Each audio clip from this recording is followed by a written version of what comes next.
मी दारू कधीच पित नाही, पण माझे मित्र दारू पितात.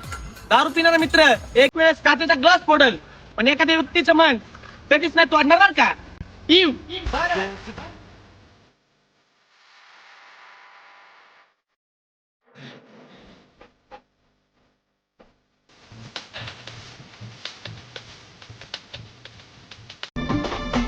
तुम्हाला वाटतं ना की मला तुमची गरज आहे, तुमच्या माहिती करता एक सांगू का, तुमच्या सारखे माझ्या खिशात 100 आहेत आणि त्याच 100 मध्ये तुमचा पण एक नंबर आहे.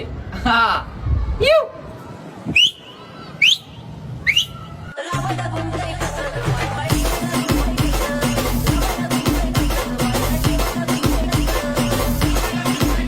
शिकून मोठा होण्यापेक्षा घरातली एखादी वस्तू विकून मोठे व्हा. Hashtag businessman. विषयच नाही. आले तुफान किती जिद्द ना सोडली, झेप घेतली